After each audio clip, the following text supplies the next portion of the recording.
శ్రీ గురు చరిత్ర అధ్యాయం 1. శ్రీ గణేశాయ నమః. శ్రీ సరస్వతే నమః. శ్రీ గురుభ్యో నమః. శ్రీ కులదేవతాయే నమః. శ్రీ శ్రీపాద శ్రీ వల్లభ శ్రీ నృసింహ సరస్వతి దత్తాత్రేయ గురుభ్యో నమః. శ్లోకం బాలార్కప్రభమింద్రనీలజటిలం భస్మాంగరాగోజ్వలం శాంతం నాదవిలీనచిత్తపవనం శార్దూలచర్మాంబరం బ్రహ్మజ్ఞై సనకాదిభిః పరివృతం సిద్ధైః సమారాధితం దత్తాత్రేయముపాస్మహే హృది ముదా ధ్యేయః సదా యోగిభిః. శ్రీ వాసుదేవానంద సరస్వతి స్వామి రాసిన ఉపోద్ఘాతము. మసక చీకటిలో త్రాడును చూచి పాముని భ్రమించి భయపడతాము, కానీ తర్వాత దీపం సహాయంతో అది త్రాడని తెలియగానే ఆ భ్రాంతి భయము తొలగుతాయి. అలానే వాస్తవానికి బ్రహ్మమనబడు పరమాత్మ ఒక్కడే ఉన్నాడు. అజ్ఞానం వలన మనకు ఆయన స్థాన జగత్తు గోచరించి భయము ఆశ దుఃఖము కలుగుతాయి. ఆత్మజ్ఞానమనే వెలుగు సహాయంతో పరమాత్మను తెలుసుకున్న క్షణంలోనే దుఃఖరహితము ఆనందమయము అయిన బ్రహ్మమే సత్యమని అనుభవమవుతుంది. అప్పుడు భయానికి దుఃఖానికి కారణమైన ఈ జగత్తన్నదనే భ్రాంతి తొలగుతుంది. అంటే ఈ జగత్తు మిథ్య అని తేలిపోతుంది. సర్వత్రా నిండి ఉన్న బ్రహ్మమే గురువు యొక్క నిజతత్వం. సచ్చిదానంద స్వరూపుడైన శ్రీ గురుదేవునికి హృదయపూర్వక నమస్కారము. ఆ పరబ్రహ్మమే సత్యమైనది. అజ్ఞానం వలన దుఃఖంలో మ్రగ్గుతున్న జీవులపై కరుణతో వాటిని ఆ దయానిధి తన నిజతత్వాన్ని బోధించడానికి అత్రి మహర్షి పుత్రుడై జన్మించి శ్రీ దత్తాత్రేయుడని పేరు పొందాడు. భక్తితో తనను ఆశ్రయించిన కార్తవీర్యార్జునుడు యదువు మొదలైన వారిని ఈ సంసారమనే దుఃఖసాగరం నుండి ఉద్ధరించాడు. ఆయనయే మరలా శ్రీపాద వల్లభుడుగాను తర్వాత శ్రీ నృసింహ సరస్వతి అనే పేరుతోనూ అవతరించి తన శిష్యులైన సిద్ధార్థులను ఉద్ధరించారు.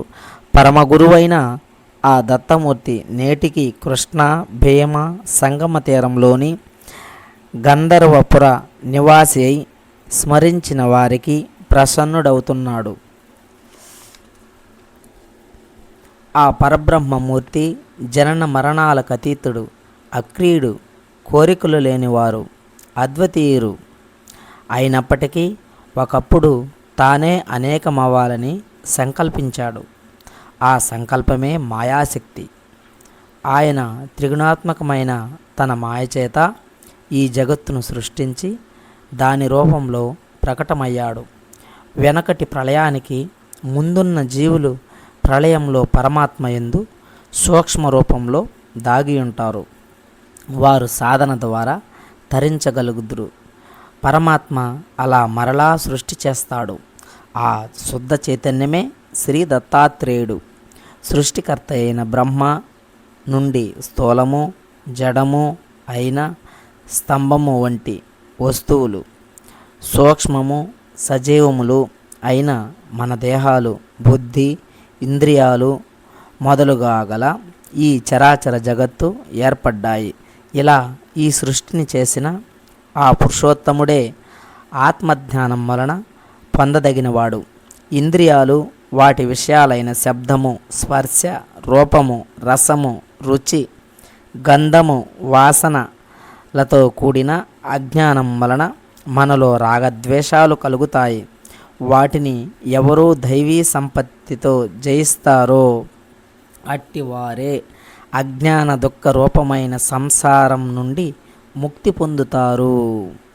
హృదయశుద్ధి, సుస్థిరమైన తత్వజ్ఞానము, యోగభ్యాసము, దానము, ఇంద్రియ నిగ్రహము, యజ్ఞము, స్వాధ్యాయము, తపస్సు, ఆర్జవము, ధర్మనిష్ట, అహింస, సత్యము, క్రోధము లేకుండడం, త్యాగము, శాంతి, ఇతరుల దోషాలను ప్రకటించకుండడం, ప్రాణులయందు కనికరము, ఇంద్రియ విషయాల పట్ల వికారం చెందకుండడం, మృదు స్వభావము, లజ్జ వలన అనుచిత కార్యములను చేయకుండడము, చాపల్యము లేకుండడము, సహనము, ఓరిమి, చెక్కు చెదరని యుక్తాయుక్త బుద్ధి, బాహ్యమైన శుద్ధి, వంచన లేకుండడము, నిగర్వము, ఈ శుభలక్షణములను దైవీ సంపద అంటారని భగవద్గీత చెబుతున్నది.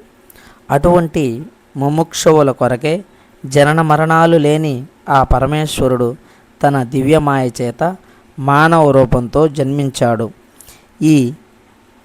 ఇలా ప్రతి యుగంలోనూ అవతరించి ధర్మరక్షణము, స్వధర్మ పాలనము చేసి తర్వాత తన అవతారాల శరీరాలు విడిచిపెడతారు. ఇలా బ్రహ్మదివాస శ్వేతవరాహ కల్పంలో ఇప్పటికీ 28 యుగ చతుష్టయాలు గడిచాయి. 432 కోట్ల సంవత్సరాలు బ్రహ్మ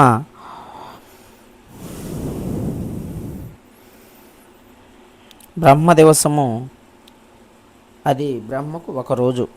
దీనికి రెండింతలైన బ్రహ్మ యొక్క అహోరాత్రాల కాలం ఒక కల్పము. 3600 కల్పాలు బ్రహ్మదేవుని ఆయుర్దాయం. వీటిలో మొదటిది శ్వేతవరాహ కల్పం. మానవులలో కలి ప్రభావం వలన సత్యము, ధర్మము, సాటి జీవుల పట్ల ప్రేమ, దేవతల పట్ల భక్తి శ్రద్ధలు కొరవడ్డాయి. యజ్ఞదాన తపస్సులు లోపించాయి. ఆ కారణంగా దేవతలు కూడా మానవుల పట్ల నిర్దయులయ్యారు. కనుక పరమాత్మ అయిన దత్తాత్రేయుడే ఈ సృష్టిని ఉద్ధరించడానికి స్వయంగా అవతరించాడు. కృష్ణ అమరజా నది సంగమ తీరంలో లోకపావనములైన దివ్యలీలలు చేస్తూ అక్కడే అదృశ్యంగా ఇప్పటికీ ఉన్నాడు. ఈయన మహత్యం చెప్పనలవిగానిది.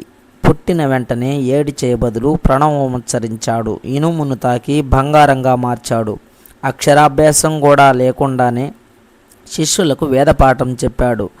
బాల్యంలోనే తల్లిదండ్రులకు జ్ఞానం ఉపదేశించాడు. చిన్న వయసులోనే సర్వతీర్థక్షేత్రాలు పాదాచారి అయి దర్శించి పావనం చేశాడు. అష్టాంగ యోగం అభ్యసించాడు. నానాటికి పతనమవుతున్న సన్యాస మార్గాన్ని పునరుద్ధరించాడు. ఆపద్య భోజనంతో ఒక భక్తుని ఉదర రోగం పోగొట్టాడు. ఒక నిరుపేద బ్రాహ్మణి దారిద్ర్యాన్ని పోగొట్టాడు. క్షణకాలంలో ఒక భక్తునికి త్రిస్థలి, ప్రయాగ, కాశీ, గయా యాత్ర చేయించాడు.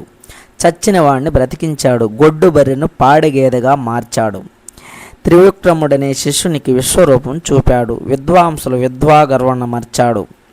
తన ఆశీర్వచనం చేతనే అంత్యజుని నోట వేదం పలికించాడు. ఒక విధవరాలికి తిరిగి సౌభాగ్యమిచ్చాడు. కర్మభ్రష్టులైన ప్రజలకు పవిత్రములైన కర్మ మార్గం బోధించాడు. ఎండిపోయిన మేడి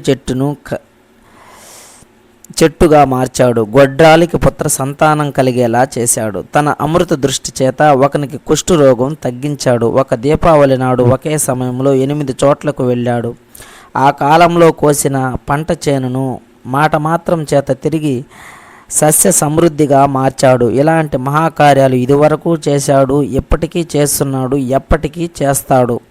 ఆకాశంలోని నక్షత్రాలను, భూమిపైనున్న ఇసుక రేణువులను, సముద్రంలోని నీటి బిందువులను లెక్క పెట్టవచ్చునేమో కానీ ఆ భగవంతుని కళ్యాణ గుణాలను, శక్తులను లెక్క చేయడం అంత సాధ్యమైన పని కాదు.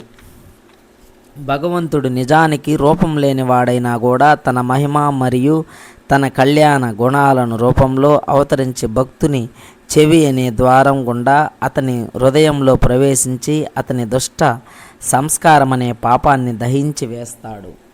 ఈ విధంగా క్రమంగా తన అంతఃకరణను శుద్ధం చేసుకున్న భక్తుడు జీవించి ఉండగానే ముక్తుడవుతాడు. సుఖదుఖాలనే ద్వంద్వాల చేత స్పర్శించబడక వాటి పట్ల నిర్లిప్తుడవుతాడు. ప్రారబ్ధ కర్మ రూపమైన అతడి దేహం నశించినా నశించకపోయినా అజ్ఞానం వలన ఉత్పన్నమైన సుఖదుఖాల రూపమైన ద్వంద్వాలింకా మిగిలియున్న ప్రారబ్ధం అయిపోగానే పరబ్రహ్మాన్ని పొందుతాడు.